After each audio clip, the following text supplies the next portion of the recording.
कृषि संस्थानों के व्यवसाय, इलेक्ट्रिशियन पावर डिस्ट्रीब्यूशन के विषय ट्रांसफार्मर की पाठ चर्चा में अंकित ट्रांसफार्मर पर आपको मैं आज प्रशिक्षण प्रदान करूँगा।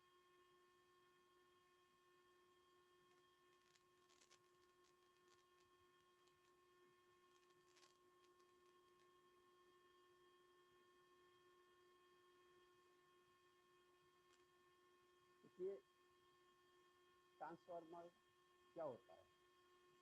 ट्रांसफार्मर आप लोगों ने देखा ही होगा, और ट्रांसफार्मर के बारे में मैं आपको संक्षिप्त में बता रहा हूँ। ट्रांसफार्मर का परिचय, ट्रांसफार्मर का परिचय देखिए। ट्रांसफार्मर एक ऐसी चीज है जो एक परिपथ से दूसरे परिपथ पर एसी वैद्युत ऊर्जा उत्पादन कर सकता है। लो वोल्टेज को हाई वोल्टेज में और हाई वोल्टेज को लो वोल्टेज में, यानी कम को ज़्यादा, ज़्यादा से कम को ट्रांसफर करता है, ट्रांसफार्मर कहलाता है। ट्रांसफार्मर दो प्रकार के होते हैं। देखिए, ट्रांसफार्मर की जो वाइंडिंग होती है वो दो प्रकार की होती है, प्राइमरी वाइंडिंग और सेकेंडरी वाइंडिंग। देखिए, हमारे पास छोटा सा ट्रांसफार्मर, ये हमने ट्रांसफार्मर लिया, ये हमारा छोटा ट्रांसफार्मर है, स्टेप डाउन ट्रांसफार्मर, यानी हम 220 वोल्ट देंगे, इधर हमारे 12 वोल्ट छोटा ट्रांसफार्मर ले दिया। इधर हमारे जो ट्रांसफार्मर है जो दो वाइंडिंग, प्राइमरी वाइंडिंग और सेकेंडरी वाइंडिंग, यानी इनपुट और आउटपुट। प्राइमरी वाइंडिंग को हम इनपुट बोलते हैं, सेकेंडरी वाइंडिंग को आउटपुट, जो सप्लाई निकल रही है तो सप्लाई क्या है, ठीक है, ट्रांसफार्मर से इस प्रकार से। नेक्स्ट देखिए, अब जो हमारा ट्रांसफार्मर के प्रकार आते हैं, ठीक, ट्रांसफार्मर क्या प्रकार के होते हैं। ट्रांसफार्मर हमारे दो प्रकार के होते हैं। नंबर 1 सोचते हैं स्टाई ट्रांसफार्मर, यानी स्टेप अप ट्रांसफार्मर।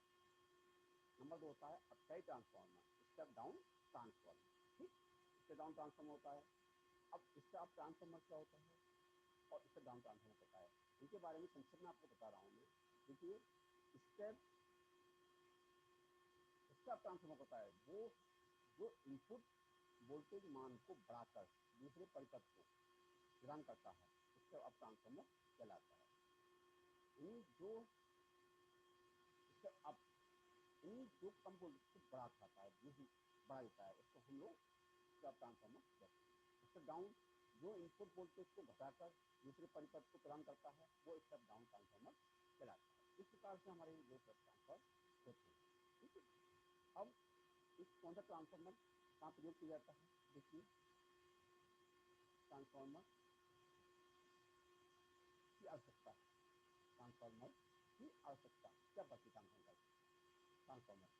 देखिए, सर्किट डायग्राम दे रखा है, इसका ट्रांसफार्मर सर्किट डायग्राम दे रखा है, ये आपको देखने में दिख रहा होगा कि ये हमारा सर्किट है, ठीक है। अब ये ट्रांसफार्मर की आवश्यकता, ट्रांसफार्मर की आवश्यकता क्यों है, ये है कि ट्रांसफार्मर का मुख्य उपयोग विद्युत शक्ति को अधिक वोल्टता से कम वोल्टता में या कम वोल्टता से अधिक वोल्टता में बदलना होता है ट्रांसफार्मर, यानी कम को ज़्यादा, ज़्यादा को कम, ठीक है। कम वोल्टता को वोल्टेज को कम करना है, ज़्यादा करना है, ज़्यादा को कम करना है, इसकी ट्रांसफार्मर का उपयोग करते हैं। ऐसा करने से विद्युत ऊर्जा के उपयोग में सुविधा और दक्षता आती है, हो जाती है। नंबर नेक्स्ट देखिए, आदर्श ट्रांसफार्मर शक्ति उत्पन्न नहीं करता, ना ही शक्ति का परिवर्तन यानी एम्प्लीफिकेशन करता है, ना ही आवृत्ति बदलता है, इसमें कोई संशोधन नहीं करता, ठीक है। नेक्स्ट, ट्रांसफार्मर की संरचना आपको ये सर्किट के अनुसार दिखाई दे रहा होगा, ये सर्किट है हमारा, सर्किट में हमें दिखाई दे रहा है कि ट्रांसफार्मर की संरचना किस प्रकार होती है। अब में ट्रांसफार्मर की, जैसे हमारा सिंगल फेज ट्रांसफार्मर है या 3 फेज ट्रांसफार्मर है पावर वाला, तो हम लोग वैसे फोकस ट्रांसफार्मर यूज करते हैं। दो वाइंडिंग होती बताती है हमें, प्राइमरी वाइंडिंग और सेकेंडरी वाइंडिंग, यानी इनपुट और आउटपुट।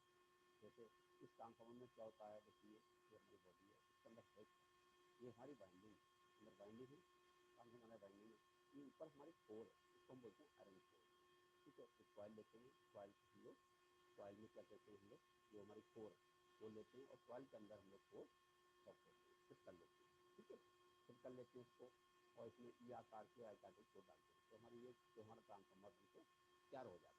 इससे जो ट्रांसफार्मर होता है एक होता है हमारा 3 फेज ट्रांसफार्मर, जैसे कि आपको दिखाया कि तुमने दिखाया ये बड़ा वाला ट्रांसफार्मर 3 फेज ट्रांसफार्मर है जहाँ हमारे 11,000 वोल्ट चाहिए, 11,000 वोल्ट के तो ग्राउंड में लगा देते ट्रांसफार्मर को तो 11,000 वोल्ट से 440 वोल्ट हमारे मिलते हैं। तो ट्रांसफार्मर वो भी है, ठीक है। और बड़े बड़े ट्रांसफार्मर होते हैं, बिजली घरों पर होते हैं, तो इस सभी प्रकार के ट्रांसफर होते हैं। इनमें ट्रांसफार्मर की संख्या दिखाई है, इसके विभिन्न भाग होते हैं, ट्रांसफार्मर के अलग अलग भाग होते हैं, ठीक है। इन भागों के बारे में बता रहा हूँ मैं आपको भी, ये देखिए इसमें है प्राइमरी सेकेंडरी सब अलग दिखाई है, इनके दाव के सब सेक्शन दिखाई अलग अलग, ट्रांसफार्मर है दिखाई आपने AC और AC की DC, ठीक है। ट्रांसफार्मर को देखिए, हम ट्रांसफार्मर का काम ये नहीं है कि AC और DC मतलब ट्रांसफार्मर का काम है कि AC से AC में निकालेगा यानी लो वोल्टेज को हाई में निकालेगा, कम को ज़्यादा करेगा, ज़्यादा को कम करेगा, ये ट्रांसफार्मर का काम है, ठीक है। और जो हमारे ये इसका ट्रांसफार्मर वो करते हैं कम को ज़्यादा करते हैं, कम को ज़्यादा करते हैं, और जो डाउन होते हैं वो ज़्यादा को कम करते हैं। इस प्रकार से अभी ट्रांसफार्मर है, इसमें कई भाग हैं इसके, ठीक है। जैसे मीटर है और ये हमारे जो बिजली को हमारी सप्लाई आती है, और ये जो हमारा जो देर के कूलिंग के लिए है ये और बड़ा है और इसके बारे में मैं आपको आगे चलते बता रहा हूँ, ठीक है। ये हमारी प्राथमिक बाइंडिंग यानी प्राइमरी बाइंडिंग, ट्रांसफार्मर की प्राइमरी बाइंडिंग होती है। देखिए ट्रांसफार्मर हमारा ये ट्रांसफार्मर दिखाई दे रहा है आपको, इसमें क्या है हमारी कोई बाइंडिंग है, ठीक है। ये हमारी जो बाइंडिंग है प्राइमरी बाइंडिंग है, सेकेंडरी दो तरह की बाइंडिंग होती है ट्रांसफार्मर के अंदर। अब देखो ये हमारी इससे अब हमें संक्षेप में समझाने के लिए तो जिस बाइंडिंग में AC सप्लाई दी जाती है इसे प्राथमिक बाइंडिंग कहते हैं, यानी AC की सप्लाई दे रही है प्राइमरी बाइंडिंग में, और निकलेगी भी हमारी AC सप्लाई यानी DC निकलेगी। और तांबा एल्युमिनियम या किसी भी अन्य चालक के तारों को बनाई जाती है, यानी ये एल्युमिनियम से या कॉपर के वायर से बनाई जाती है, ठीक है। ये केबल केबल के ऊपर कुंडली बनाकर टर्न लेकर क्या की जाती है, यानी टर्न लेकर क्या की जाती है, कंडीशन में क्या की जाती है, ठीक है। और इसमें लपेटों की संख्या आवश्यक फ्लक्स घनत्व उत्पन्न करने की क्षमता के अनुसार की जाती है। जो टर्न ऑफ चक्कर ऑफ नंबर ऑफ टर्न यानी जो हमारे टर्न्स हम जो लेते हैं वो हमारे टर्न्स हैं, वो हमारे जो उसका फ्लक्स घनत्व होता है करने की क्षमता के अनुसार कितना हमें चाहिए इस हिसाब से हम ट्रांसफार्मर को तैयार करते हैं, ठीक है। और नेक्स्ट देखिए इसका ये आती है सेकेंडरी बाइंडिंग। सेकेंडरी बाइंडिंग क्या है, जिस बाइंडिंग में भार के लिए पावर दी जाती है यानी लोड के लिए, तो हमारी ये ट्रांसफार्मर है इसमें हमारी सेकेंडरी बाइंडिंग है, सेकेंडरी बाइंडिंग पर लोड के साथ सेकेंडरी बाइंडिंग कि जिस बाइंडिंग में भार के लिए पावर दी जाती है ये सेकेंडरी बाइंडिंग कहलाती है, ठीक। हाँ, इसकी वायर का गेज या साइज गुजरने वाली धारा पर निर्भर करता है, यानी इसकी जो करंट है करंट फ्लो पर निर्भर करता है कि कितनी वोल्टेज की आवश्यकता है, उसी के अनुसार वाइंडिंग में लपेटों की संख्या निर्धारित की जाती है, यानी कितने अनुसार हमारी जो हमारे कितनी वोल्टेज की आवश्यकता है उसी के अनुसार इसमें वाइंडिंग लपेटों की संख्या दी जाती है, ठीक। ओके, नेक्स्ट आता रहा है कि जो हमारे एमिटर कोर, ठीक है, इनपुट कोर लिमिटेड कोर होती है हमारी, तो लिमिटेड कोर की जो होती है वो हमारी सिलिकॉन स्टील की बनी होती है, सिलिकॉन स्टील की बनी होती है। और कोर आपस में जो कोर है हमारी वो हमारी आपस में इंसुलेट रहती है, तो हमारी इंसुलेट रहती है। जो हमारी कोर है या जो हमने आर्मी कोर डाली है ये इंसुलेटेड है, ऊपर हम लोग इसको इंसुलेट कर दिया जाता है पानी के द्वारा किसी द्वारा इंसुलेट कर देते हैं, ठीक है। और कोर ट्रांसफार्मर बाइंडिंग को सपोर्ट का काम करती है, जो हमारी कोर है हमारी वो सपोर्ट का काम करती है और मैग्नेटिक फ्लक्स को उनके पास प्रदान करती है, मैग्नेटिक फ्लक्स को उनके प्रदान करती है।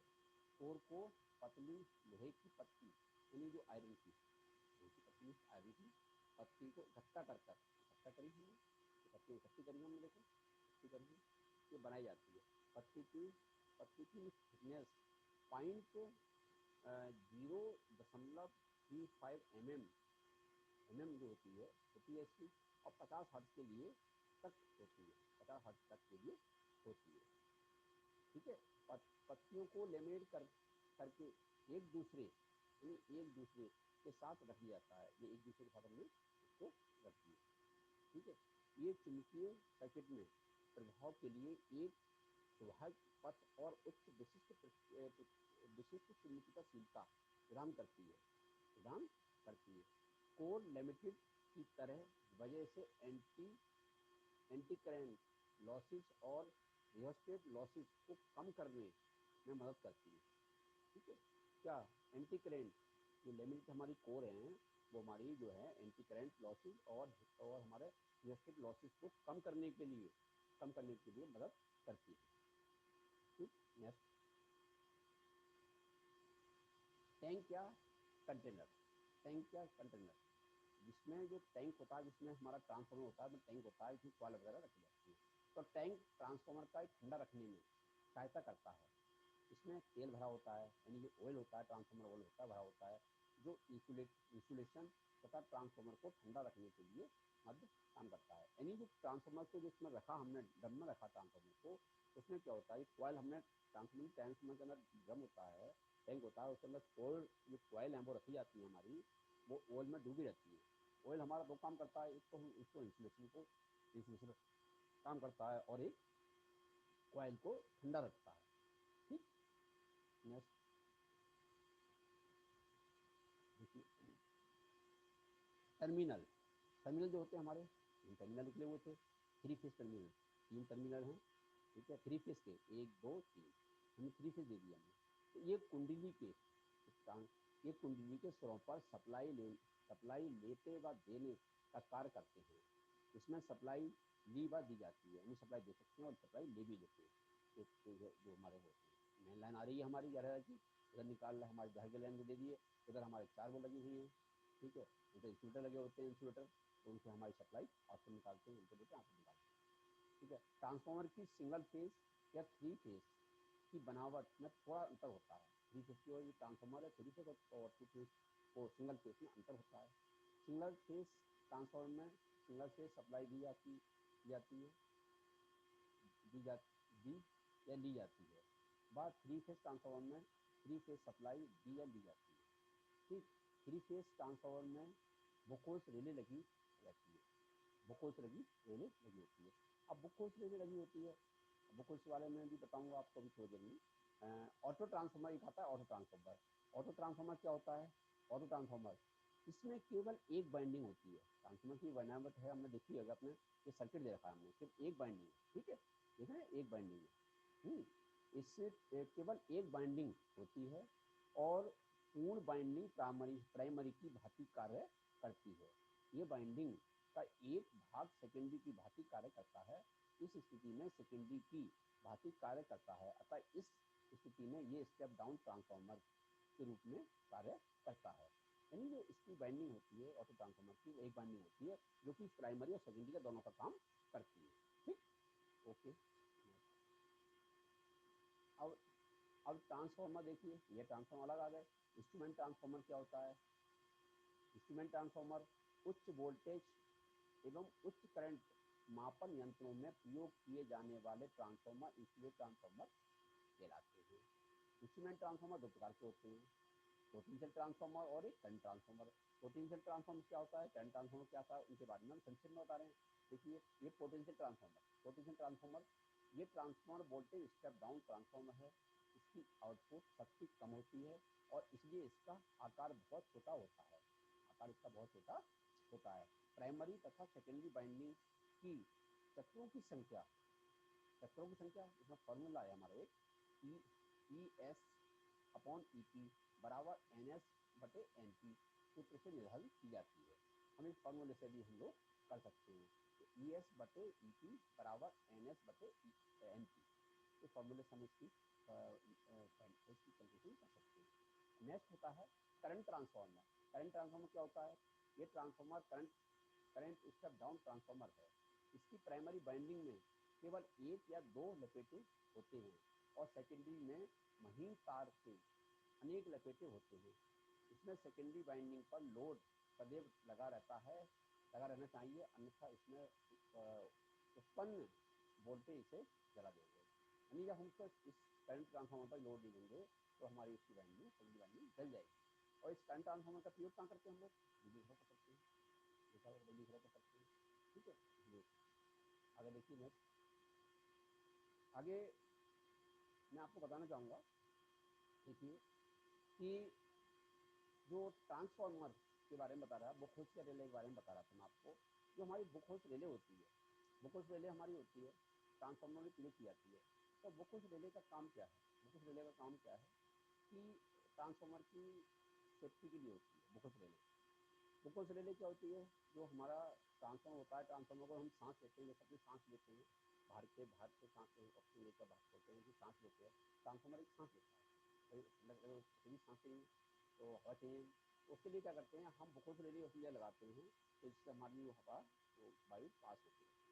तो उसमें क्या होता है, हम उसमें छिलका जल भर देते हैं, छिलका जल, जिससे कि ट्रांसफार्मर पर नमी नहीं आए। नमी आएगी तो कॉइल में हमारी नमी चली जाएगी और ट्रांसफार्मर हमारा खूब बदल जाएगा। तो उसमें हम छिलका जल भर देते हैं, मुख्य रिले के दम में हम छिलका जल भर देते हैं, जिससे क्या होता है हमारा जो छिलका जल है वो हमारी नमी को सोख करता है और वहाँ तक वो नमी पहुँच नहीं पाती। इसलिए हमारा वो एक सेफ्टी के हिसाब से बहुत अच्छा कार्य करता है। कौन? वोकल रिले, ठीक है, वोकल रिले। और भी कन्वर्टर होता है, जिसमें हमारा लीडर होता है। तो बहुत सारे पार्ट होते हैं इसके, कूलिंग के लिए होते हैं, पाइप लगे होते हैं, देखा ट्रांसफार्मर के चारों तरफ भी ट्रांसफार्मर है, तो चारों तरफ हमारे पाइप लगे होते हैं, पत्ती लगी होती है। इनमें क्या होता है, जब हमारा लोड ट्रांसफार्मर लोड पड़ता है, ट्रांसफार्मर हीट हो जाता है, और हीट हो जाने के बाद ट्रांसफार्मर जब हीट होता है तो वो ऑयल है हमारा, वो गर्म हो जाता है, वो खोलने लगता है। तो क्या होता है, ऑयल हमारा उसमें क्या होता है, पत्ती से ठंडा होता है, पाइपों के द्वारा ठंडा होता है, कूलिंग का काम पाइप हमारे लिए क्या करते हैं, कूलिंग का काम करते हैं। इस प्रकार से हम ट्रांसफार्मर को की सारी सेफ्टी के हिसाब से उसको हम ट्रांसफार्मर को ध्यान में रखते हैं, ठीक है, हर चीज़ का मतलब। अगर नेक्स्ट आपको देखिए, ये आपको अच्छा लगा होगा कि, ठीक है, धन्यवाद। और